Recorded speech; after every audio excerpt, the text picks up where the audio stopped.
یہ میرا گھوڑا ہے، یہ مجھے اپنے مال میں سب سے محبوب ہے، یہ میں اللہ کی راہ میں دیتا ہوں۔ حضور علیہ السلام نے وہ گھوڑا ان سے لے لیا اور ان کے بیٹے اسامہ کو تھما دیا کہ یہ میں تمہیں ہدیہ دیتا ہوں۔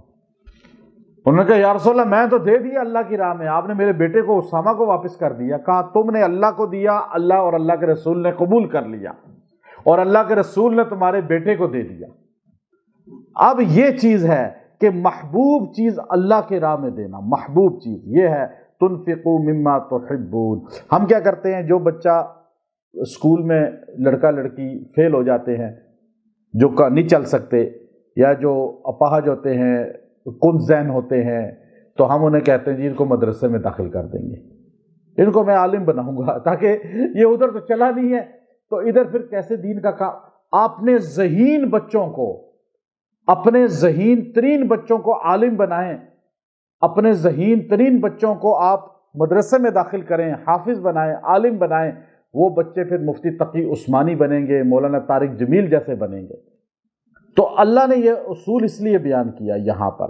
آگے آپ دیکھیے کہ اس کے بعد جو ہے ایک اگلی آیت میں آپ دیکھیے چوتھے پارے کی، کل الطعام کان حلا لبنی اسرائیل الا ما حرم اسرائیل علی نفسی، سارے کھانے بنی اسرائیل پر حلال تھے مگر اسرائیل یعنی یعقوب علیہ السلام کا نام ہے اسرائیل، اسرائیل نے اپنے اوپر علی نفسی ہی الا ما حرم اسرائیل علی نفسی ہی، کہ اسرائیل علیہ السلام نے، یعنی اسرائیل نہیں، اسرائیل تو ملک الموت کا نام ہے، اسرائیل حضرت یعقوب کا نام ہے، انہوں نے اپنے اوپر حرام کر لیا تھا اونٹ کا گوشت۔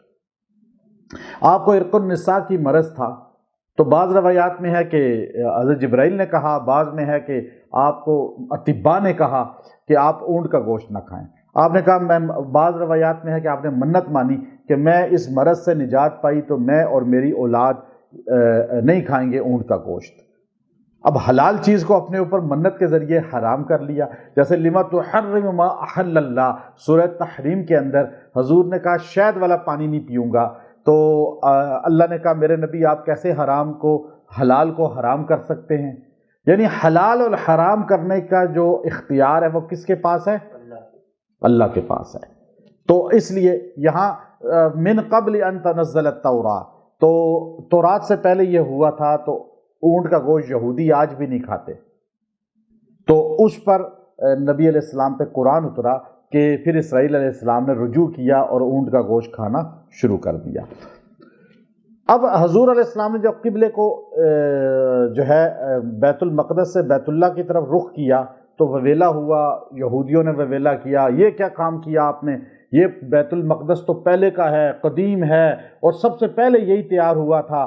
تو اللہ نے اس کا جواب دیا آیت نمبر جو ہے اس کے اندر 96 کے اندر، ان اول بیت وضع للناس للذی ببکۃ مبارکا وہدی للعالمین، کہ بے شک سب سے پہلا گھر جو وضع کیا گیا لوگوں کے لیے، تعمیر کیا گیا، وہ مکہ ہے۔ بکہ کا ہے، یہاں پہ بکہ کہا، بیت اللہ نہیں کہا، مکہ۔ بکہ کس کو کہتے ہیں؟ کہ ایک بات تو یہ پتہ چلی کہ سب سے پہلے زمین پر اللہ کا گھر جو بنایا ہے وہ بیت اللہ ہے۔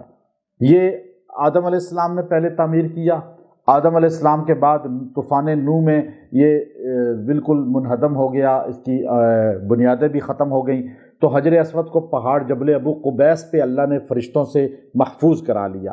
پھر حضرت ابراہیم علیہ السلام کے زمانہ میں پہلے جبرائیل نے اس کی تعمیر کی حضرت آدم کے زمانے میں، پھر آدم علیہ السلام کا قبلہ رہا، تعمیر ہوتی رہی، شیس علیہ السلام نے کی، پھر طوفان نوح میں منہدم ہوا، پھر پتھر وہاں محفوظ ہوا۔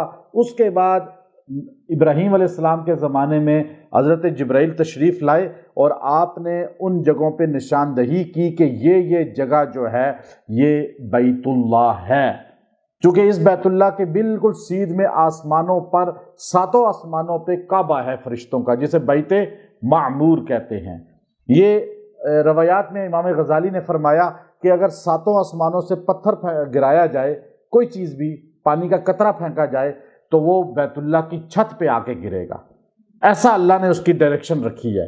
اب وہ دیکھیں کہ اس کو جو ہے نا آپ نے بیت اللہ کی وہ تمام نشاندہی حضرت جبرائیل نے کی، اور ابراہیم علیہ السلام نے اس کی دیواریں بنانی شروع کی، اور اسماعیل علیہ السلام اس میں مزدوری کا کام کرتے تھے۔ ہمارے مزدور طبقے کو بھی ایک فخر ہونا چاہیے کہ ہماری نسبت حضرت اسماعیل کے ساتھ ہے، اور مستریوں کو نسبت ہونی چاہیے کہ اگر وہ ایمانداری سے یہ طبقہ کام کر رہا ہے تو ان کی نسبت حضرت ابراہیم کے ساتھ ہے۔ تو اب آپ دیکھیے کہ جس جگہ جبرائیل علیہ السلام نے یوں نشاندہی کی نا، اس کو عربی میں بکہ کہتے ہیں، بکہ اس جگہ کو، اور مکہ کہتے ہیں شہر کو۔ مکہ پورا شہر ہے اور بکہ وہ کعبہ کی چھت کے نیچے کی جگہ ہے، تو اس لیے عربی بکہ کہتے ہیں سینٹر کو۔ یہ ورلڈ کا سینٹر ہے، پوری دنیا کا سینٹر یہ بکہ ہے، مکہ نہیں، بیت اللہ ہے۔ بیت اللہ کی جگہ پہ پرکار رکھا جائے اور پرکار کو گھمایا جائے تو پوری دنیا گول ہے، سائنس کہتی ہے نا۔ اور قرآن نے کہا کہ مکہ کیا ہے، بیت اللہ کیا ہے، بکہ، سینٹر۔ اب سائنس کہتی ہے دنیا چکور نہیں ہے، سائنس نے کہا نا، اور قرآن نے کہا کہ جو بیت اللہ ہے وہ بکہ ہے، وہ سینٹر ہے، تو یہاں پرکار رکھیں تو پوری دنیا گول ہے، پرکار گھوم کے اس طرح واپس آ جائے گا، اور اس کا سینٹر مڈ کیا ہوگا، کا بیت اللہ، یہ بکہ۔ اور اس لیے بولا مبارکہ، برکت والی جگہ ہے، اور پہلے سے ہے۔ اللہ نے یہاں اس کے لیے 3 چیزیں بیان کی، کہا یہودیوں تم کہتے ہو بیت المقدس، بیت المقدس قدیم نہیں ہے، قدیم بیت اللہ ہے، اور پھر پہلی نشانی یہ کہ یہ بکہ ہے، یہ دنیا کا سینٹر ہے۔ دوسرا کہا یہ مبارک ہے، یہ سب نبیوں نے طواف کیا ہے، سب نبیوں نے طواف کیا ہے، وہاں طواف نہیں ہے، بیت المقدس میں طواف نہیں ہے، صرف نماز ہے۔ اچھا، پہلی بات یہ مبارک ہے اور لوگوں کی ہدایت کا ذریعہ ہے۔ دوسری بات یہ ہے فیہ آیات بینات مقام ابراہیم، اس کے اندر مقام ابراہیم ہے، وہ ابراہیم علیہ السلام کا وہ پتھر ہے جس پہ پاؤں رکھتے تھے۔ میں نے اس کی چابیوں کی بھی زیارت کی ہے، کعبے کے دروازے کی الحمدللہ، اور مقام ابراہیم کے دروازے کی بھی چابی میں نے چھوئی بھی ہے، ہاتھ میں پکڑی بھی کئی بار الحمدللہ۔ ومن دخلہ کان آمنا، اور تیسری فضیلت بیت اللہ کی یہ ہے کہ بیت اللہ میں داخل ہونے والے کو امن مل جاتا ہے، اللہ اسے امن دے دیتا ہے۔ اور وَلِلَّهِ عَلَى النَّاسِ حِجُّ الْبَيْتِ، پھر اگلی بات کہی کہ اسی کعبے کی طرف لوگوں کو اللہ رب العزت نے لوگوں پر یہ چیز حج فرض کی ہے، من استطاع الیہ سبیلا، لیکن جو بیت اللہ آنے کی استطاعت رکھتا ہو۔ اب استطاعت کیا ہے کہ آپ اپنے بیوی بچوں کو کھانا پینا جتنے مہینے کے لیے جانا ہے یا ہفتے کے لیے، یا آپ آج کل تو جدید دور ہے، آپ ایک ہفتے میں حج کر کے آ سکتے ہیں، آپ اتنے دن کا خرچہ بھی دیں، آپ کے پاس ٹکٹ کے خرچے کے پیسے بھی ہوں۔ اگر اتنے پیسے آپ کے اکاؤنٹ میں ہیں، بینک میں ہیں کہ آپ حج کر سکتے ہیں اور بیوی بچے بھی خوشحالی کی زندگی وہ دنوں کی گزار سکتے ہیں۔ اب مستقبل میں وہ نہیں، اللہ اس کا نہیں کہتا کل کیا ہوگا، اگلے سال کے لیے سوچوں، یا اگلے سال میں نے شادی کے لیے اکٹھے کر کے رکھے ہیں فلاں بچے بچی کے، نہیں۔ اللہ کہتے ہیں وہ اگر آپ، ایک بندہ کہتا ہے جی میں کیسے حج کروں، بڑے بڑے مالداروں کو میں نے دیکھا، اتنا مالدار آدمی کہ وہ 1 ارب سے زیادہ پراپرٹی کا مالک ہے، میرے پاس آیا، کہا جی عمرہ آپ کے ساتھ کرنا ہے۔ میں نے کہا آپ نے حج کیا؟ کہا نہیں۔ میں نے کہا آپ پہ تو حج فرض ہے، عمرہ کدھر کر رہے ہو؟ عمرہ فرض واجب نہیں ہے۔ ہمارے لوگوں نے عمرے کو جو ہے نا پکنک پوائنٹ بنا لیا ہے کہ عمرہ کریں، جی عمرہ نہیں، پہلے حج کریں، حج کے ساتھ عمرہ جڑا ہوا ہے۔ یہ عمرہ ابھی شروع ہوا ہے الگ، ورنہ آج سے 40-50 سال پہلے لوگ جاتے تھے بحری جہازوں پہ، آپ دیکھیں تو وہ 6 مہینے سفر کرتے تھے، پھر حج کر کے واپس آتے تھے۔ تو عمرے کا تصور اتنا نہیں تھا جیسے آج ہمارے معاشرے میں بن چکا ہے کہ چلو جی عمرہ کراتے ہیں، بس گئے وہاں جا کے سیلفیاں بنائی اور یہ کی، اور کوئی فیض نہیں ملتا۔ میں نے اس بندے سے کہا کہ آپ پہ تو حج فرض ہے، آپ پہلے حج کریں۔ اس نے کہا میں نے ابھی بچوں کی شادیاں کرنی ہیں۔ میں نے کہا اللہ کے بندے، بچوں کی شادیوں پہ آپ جو لگانا چاہتے ہیں کہ جی بچے کی شادی کروں گا، میں نے کہا کتنا خرچہ ہوگا؟ کہ بیٹی کی شادی پہ کم از کم 40 لاکھ لگے گا، 50 لاکھ لگے گا، اور بیٹے کی شادی پہ اس پہ بھی تقریباً اتنا ہی لگے گا۔ میں نے کہا اللہ نے تمہیں کہا ہے کہ 50 لاکھ لگاؤ؟ کہا نہیں، لوگ کیا کہیں گے؟ میں نے کہا یہ فضولیات پہ خرچ کر رہے ہو اور حج چھوڑ رہے ہو۔ حج چھوڑنا اتنا بڑا گناہ ہے، اتنا بڑا وبال ہے کہ اللہ رب العزت نے یہاں کیا لفظ بولا، وَمَنْ كَفَرَ فَإِنَّ اللَّهَ غَنِيٌّ عَنِ الْعَالَمِينَ، جو کفر کرے، یعنی حج چھوڑنے کو استطاعت ہو کر اللہ نے کفر لفظ استعمال کیا ہے۔ اس لیے حدیث میں آتا ہے، سرکار دو عالم صلی اللہ علیہ وآلہ وصحبہ وسلم نے فرمایا کہ جو آدمی پیسہ ہوتے ہوئے حج نہیں کرتا، مجھے نہیں پتا وہ یہودی ہو کے مرے یا عیسائی ہو کے مرے۔ اس لیے سب سے، اب وہ کہتے ہیں جی میرے بچوں کی شادی کرنی ہے، میں نے کہا 50 لاکھ تم لگاؤ گے اور سوچ رہے ہو کہ کب کرنی ہے یہ نہیں پتا، رشتے ابھی نہیں ہوئے، لیکن تم پیسہ جمع کر کے رکھا ہوا ہے کہ حج ابھی نہیں کرنا، پہلے شادیاں کراؤں گا، تو یاد رکھیں یہ شیطان کا دھوکہ ہے۔ حج کرنے سے بندہ مالدار ہوتا ہے۔ یہ حدیث کے اندر آتا ہے، نبی علیہ السلام نے فرمایا جو حج عمرہ کرتا ہے اللہ اس کا رزق بڑھا دیتے ہیں، بڑھا دیتے ہیں۔ ہم نے ایسے بندوں کو دیکھا، کراچی کا ایک بندہ جو ہے طالب علم سا تھا، عالم بھی اتنا نہیں ہے، لیکن وہاں حج میں مجھے ہر سال ملتا، میں جاتا، کہنے لگا، میں نے کہا کیا کام کرتے ہیں؟ کہا میری کراچی میں ایک مسجد کے باہر ٹوپیوں کا سٹال ہے۔ میں نے کہا ہر سال حج کرتے ہیں؟ کہا بس اللہ لاتا ہے۔ جب انسان حج کرتا ہے، عمرہ کرتا ہے، آپ اپنے اوپر جو پیسہ لگاتے ہیں، حدیث میں آتا ہے وہ 70 گنا واپس ہو جاتا ہے، اللہ واپس دیتے ہیں، اور میں نے آزمایا ہے اس کو۔ تو لوگ سمجھتے ہیں کہ پیسہ کم ہو جائے گا حج عمرہ کیا، نہیں، یہ واپس ہوگا آپ کو، اور انشاءاللہ اس سے آپ کا رزق بڑھے گا، یہ ذہن میں رکھ لیں۔ دوسرے رکوع کی پہلی آیت، یا ایھا الذین آمنوا اتقوا اللہ حق تقاتہ ولا تموتن الا وانتم مسلمون، بڑی عجیب آیت ہے اور جھنجھوڑنے والی آیت ہے۔ ہمارے ایک دعویٰ ہے اور ہم اس پہ سکون کی زندگی گزار رہے ہیں کہ ہم مومن ہیں، مسلمان ہیں، جنت ہماری ہے، جنت میں ہم ہی جائیں گے، یہ ہمارا نظریہ ہے۔ مرد عورتیں فسق و فجور میں پڑے ہوئے ہیں، گناہوں میں پڑے ہوئے ہیں، لاؤبالی کی زندگی گزار رہے ہیں، اور اللہ رسول کو ہم نے بھلا دیا ہے، تو پھر بھی ہمارا یہ دعویٰ ہے کہ جنت ہمارے لیے بنی ہے۔ اب یہاں اللہ نے ایمان والوں کو خطاب کیا، کافروں کو نہیں، کافروں کو خطاب نہیں کیا، اللہ نے ایمان والوں کو خطاب کیا یا ایھا الذین آمنوا۔ تو جب اللہ کہ قرآن پاک میں 90 مقامات پہ کہتے ہیں یا ایھا الذین آمنوا، جب اللہ نے یہودیوں کو خطاب کیا تو آپ قرآن میں بھی دیکھیں یا ایھا الذین ہادوا، جب تورات میں یہودیوں کو خطاب ہوا تو اے یہودیوں، جب انجیل میں نصارہ کو خطاب ہوا یا ایھا المساکین، اے مساکین، لیکن ہمیں اللہ نے جب خطاب کیا تو ہمیں اللہ نے اپنا نام دیا، آمنو، ایمان والو، اللہ کا نام ہے مومن، اللہ نے ہمیں مومن نام دیا۔ اللہ 90 مقامات پہ جب کہتے ہیں یا ایھا الذین آمنو تو ہمیں متوجہ ہو جانا ہے۔ جب لاؤڈ سپیکر مسجد کا کھلتا ہے، ایک ضروری اعلان سنیے، تو کیسے متوجہ ہوتے ہیں؟ جب بریکنگ نیوز آتی ہے چینل پر، ٹی وی میں، تو ہم ایک دم متوجہ ہوتے ہیں، بریکنگ نیوز، یہاں ایک بریکنگ نیوز ہے، یہ اللہ ہمیں کچھ بتانا چاہ رہے ہیں، اب ہمارے کان فوراً متوجہ ہوں، یا اللہ آپ کیا کہنا چاہ رہے ہیں؟ آگے اللہ نے کہا خطاب کس کو ہے یہاں؟ ایمان والوں کو نا۔ اور اللہ کیا کہتا ہے؟ اتقوا اللہ، اتقوا اللہ، ڈرو کس سے؟ اللہ کا ڈر اپنے اندر پیدا کرو، حق تقاتہ، ایسے ڈرو جیسے ڈرنے کا حق ہے۔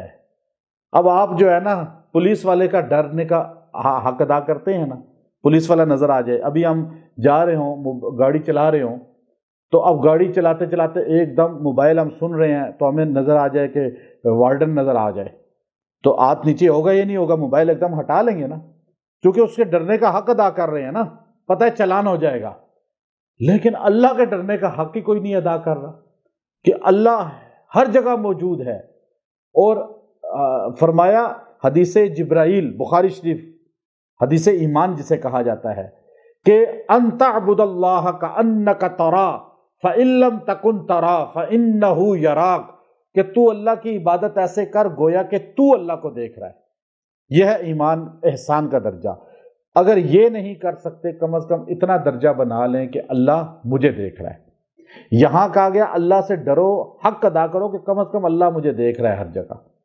گناہوں سے بچو، نافرمانیوں سے بچو، ڈرنے کا حق ادا کرو۔ ڈرنا اس طرح نہیں ہے جیسے سانپ سے، بچھو سے ڈرتے ہیں، بجلی کی وائرنگ کو، تار کو ہاتھ لگاتے ہوئے ڈرتے ہیں، آگ کو ہاتھ لگاتے ہوئے ڈرتے ہیں، نہیں، اللہ سے ڈرو محبت میں، جیسے انسان اپنے محبوب کو ناراض نہیں کرتا کہ وہ ناراض ہو جائے گا، کوئی اس کی میں نہ کروں ایسی نافرمانی۔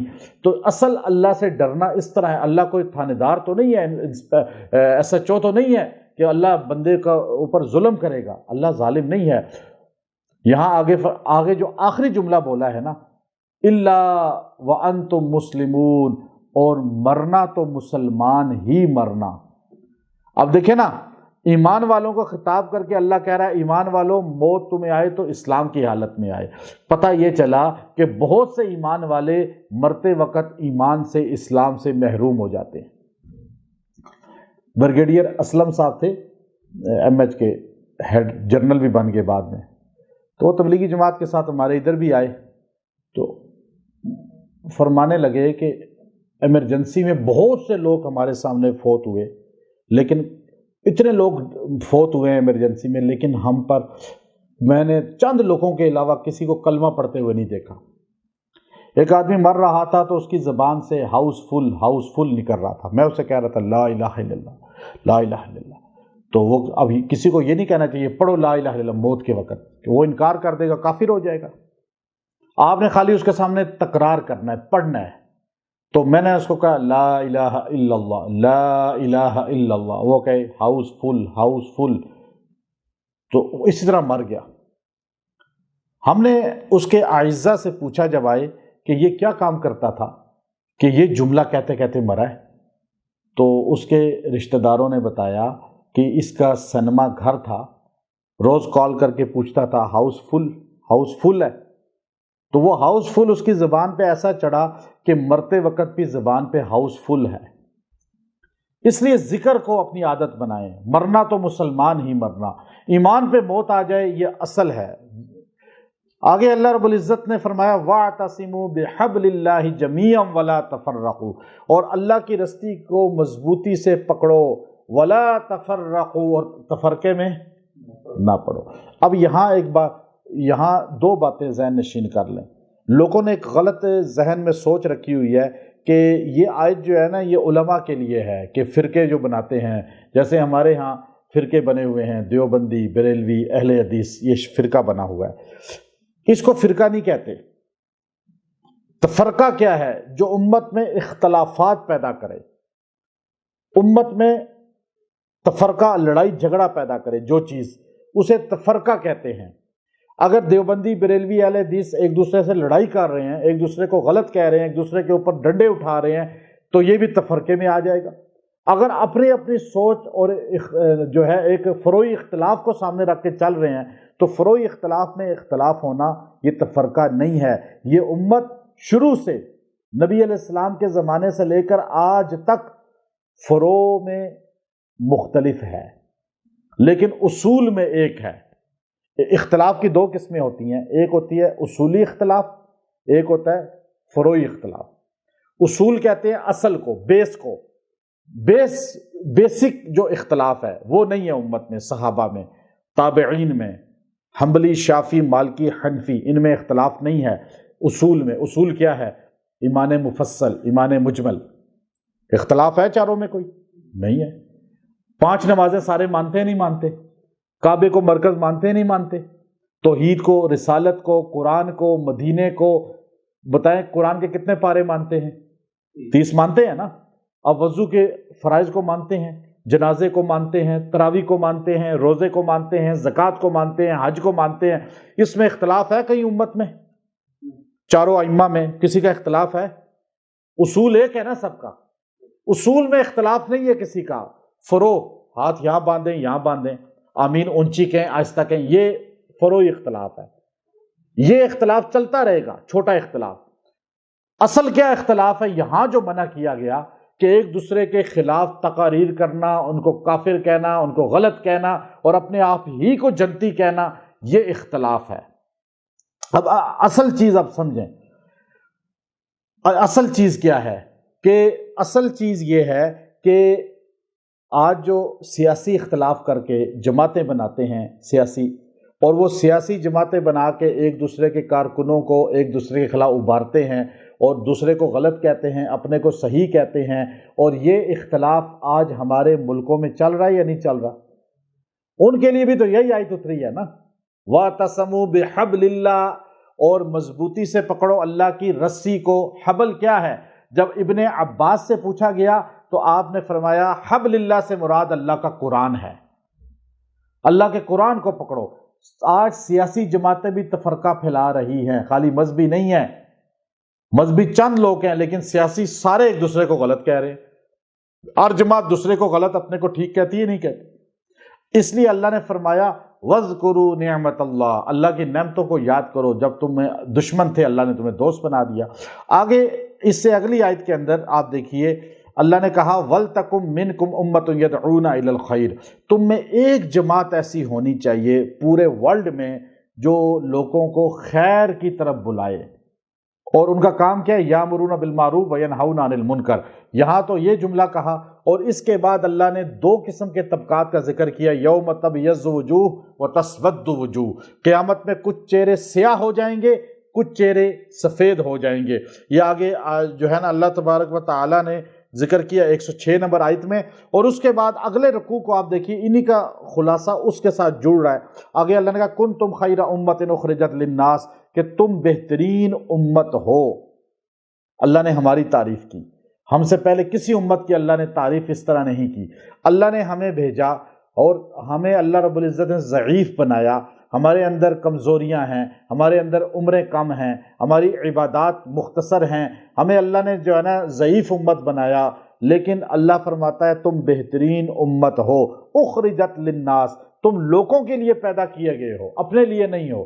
باقی امتیں اپنے لیے تھیں، ہمارے نبی عالمی ہیں، ہمارے نبی سے پہلے سارے نبی عالمی نہیں تھے، وہ علاقے اور شہروں کے لیے تھے۔ ہمارے نبی کو اللہ نے یا ایھا الناس انی رسول اللہ الیکم جمیعا، یعنی انٹرنیشنل نبی ہیں ہمارے، اور آپ کی شریعت بھی انٹرنیشنل ہے، آپ کی کتاب بھی انٹرنیشنل ہے، آپ کی امت بھی انٹرنیشنل ہے، کہ آپ کی امت کو اللہ نے کہا کہ تم اپنے لیے پیدا نہیں ہوئے بلکہ تم اخرجت للناس، تم لوگوں کے لیے پیدا کیے گئے ہو۔ یعنی تمہارا مقصد کمانا کھانا عام لوگوں کی طرح نہیں ہے، عام امتوں کی طرح نہیں ہے، تمہارا مقصد انسانیت کی خدمت ہے۔ وہ خدمت کیا ہے؟ بلڈنگیں بنانا، اسپتال بنانا، یا ان کے لیے رفائی سینٹر بنانا، سبیلیں لگا دینا کا نہیں۔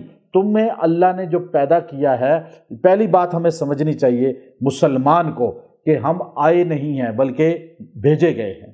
اخرجت کا لفظ بتاتا ہے کہ ہم آئے نہیں ہیں۔ ہمیں دیکھیں نا، ایک بندے کو آپ تشکیل کرتے ہیں کہ آپ جی فلاں مسجد میں جا کے جمعہ پڑھائیں، وہ جا کے جمعے والوں کو کیا کہتا ہے جمعہ پڑھاتے ہوئے کہ میں آیا نہیں بلکہ بھیجا گیا ہے نا۔ تو اب ہم آج دنیا میں تعارف اپنا کرائیں کہ ہم اپنی مرضی سے رسول اللہ صلی اللہ علیہ وسلم کی امت میں نہیں آئے، ہمیں اللہ نے پسند کر کے اس امت میں بھیجا ہے۔ یہ کتنا بڑا شرف ہے۔ حضرت ربیع ابن عامر رضی اللہ تعالیٰ عنہ ابن کثیر البدایہ میں لکھتے ہیں کہ وہ رستم کے دربار میں گئے، پرانے کپڑے پہنے ہوئے، گدا ہاتھ میں، گدے پہ بیٹھے ہوئے گئے تھے، اور شاہانہ دربار تھا، اور انہوں نے جا کے گدے کو باندھا اور جا کے رستم کے ساتھ کرسی پہ بیٹھ گئے۔ وہ حیران ہو گئے کہ یہ عجیب آدمی ہے، بدو ہے عرب کا، اور محمد عربی کا غلام ہے، اور یہ عرب کا ایسا بدو ہے، ایسے تہذیب کا نہیں پتہ کہ یہاں اس کو پاؤں میں بیٹھنا چاہیے تھا، لیکن وہ جا کے بالکل برابر بیٹھ گئے۔ تو رستم حیران ہو کر کہنے لگا کیوں آئے ہو؟ تعارف پوچھتے ہوئے کیوں آئے ہو؟ آپ نے کہا میں آیا نہیں ہوں، میں بھیجا گیا ہوں۔ کہا کس نے بھیجا ہے؟ کہا ہمیں اللہ نے بھیجا ہے۔ اب یہ ہمارا تعارف ہے ہر مسلمان کا جو صحابہ کرا کے گئے، چونکہ ہم صحابہ کے غلام ہیں۔ تو کہا کیوں بھیجا ہے؟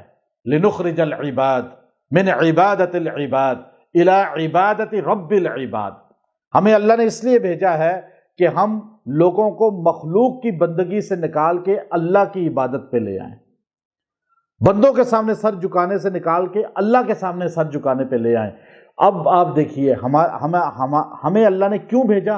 لوگوں کو نفع، وہ نفع کیا ہے؟ بلڈنگیں نہیں، اسپتال نہیں، بلکہ آگے اللہ نے کیا فرمایا کہ تامرون بالمعروف وتنہون عن المنکر، تم اچھی بات کی تبلیغ کرتے ہو اور بری بات سے تبلیغ کرتے ہو، سمجھاتے ہو لوگوں کو۔ وتؤمنون باللہ، اور آگے کس کا ذکر کیا؟ اللہ پر ایمان رکھتے۔ اچھا، اب ایمان کو پہلے ذکر کرنا چاہیے تھا نا اصولی طور پہ۔ کہیں بھی اللہ جب ذکر کرتا ہے نا ایمان کا، والعصر ان الانسان لفی خسر الا الذین آمنوا، پہلے کہا نا۔ ہر جگہ عامل الصالحات بعد میں ہے۔ دیکھیں عمل صالح بعد میں قرآن میں ذکر ہوتا ہے اور ایمان پہلے ذکر ہوتا ہے، لیکن یہ واحد مقام ہے جہاں ایمان بعد میں ذکر ہے اور تبلیغ کیوں؟ اس پر امام قرطبی نے کہا وجہ یہ ہے کہ تبلیغ جو ہے اچھی بات کی کرنا اور بری بات سے روکنا، یہ ایمان بننے کا ذریعہ ہے۔ جب تبلیغ کرے گا تو ایمان بنے گا نا، اور کہے جی میں تبلیغی جماعت کے ساتھ جاتا ہی نہیں ہوں، میں ان کو مانتا ہی نہیں ہوں، تو ایمان کیسے بنے گا؟ اس لیے یاد رکھیں میری بات، اللہ نے یہاں پہلے تبلیغ کا ذکر کیا، بعد میں ایمان کا۔ اچھا، صحابہ کہتے تھے کہ تعلمنا الایمان، نہیں، تعلمنا الایمان ثم تعلمنا القرآن، ہم نے پہلے ایمان سیکھا پھر قرآن سیکھا۔ یہ کیوں کہا جملہ کہ پہلے قرآن نہیں سیکھا، پہلے کیا سیکھا؟ صحابہ پہلے تبلیغ مکے میں کرتے تھے یا پہلے نماز پڑھی؟ پہلے تبلیغ کی نا مکے میں، اللہ کی توحید کی، نبی کی رسالت کی۔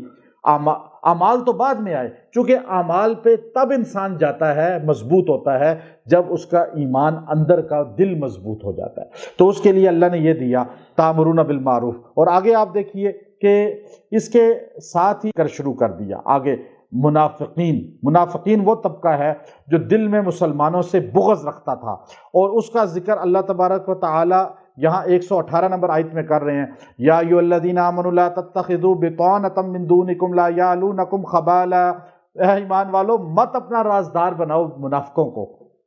منافق کون ہے؟ جس کی زبان اور دل متضاد ہو، دل سے وہ آپ کا بغض رکھے اور زبان سے آپ کی تعریف کرے۔ لوگ آتے ہیں نا ہمارے پاس بھی، آپ بھی دیکھتے ہیں ہر بندے کے زبان ان کے سامنے تعریف کرتے ہیں، بزرگوں کے سامنے بھی، ہمارے بڑے بڑے علماء ہیں ان کی پیٹھ پیچھے غیبت کر رہے ہوتے ہیں اور منہ پہ ان کی تعریف کر رہے ہوتے ہیں۔ تو یہاں منافق کو اللہ نے کہا کہ ایمان والو منافقوں سے بچو، لا تتخذوا بطانۃ من دونکم، مت ان کو اپنا رازدار بناؤ، لا یعلونکم خبالا ودوا ما عنتم قد بدت البغضاء من افواہہم، یہ جو ان کے اندر ہے نا بغض، وہ ان کی زبان سے زیادہ ہے۔ زبان سے تو یہ آپ کے سامنے بہت زیادہ جو ہے نا، ان کی زبان سے آپ بغض دیکھتے ہیں، ودوا ما عنتم، آپ کو ظاہر ہوتا ہے جب یہ بولتے ہیں نا آپ سے، ان کے لہجے سے پتہ چلتا ہے کہ یہ آپ کا بغض رکھتے ہیں۔ اور وما تخفی صدورہم اکبر، لیکن زبان کا بغض تو آپ محسوس کر رہے ہیں، میرے نبی کے صحابہ، یہ منافق ایسے ہیں کہ جو اندر ان کا چھپا ہوا ہے نا، تخفی صدورہم اکبر، وہ بغض تو اس سے بھی بڑا ہے۔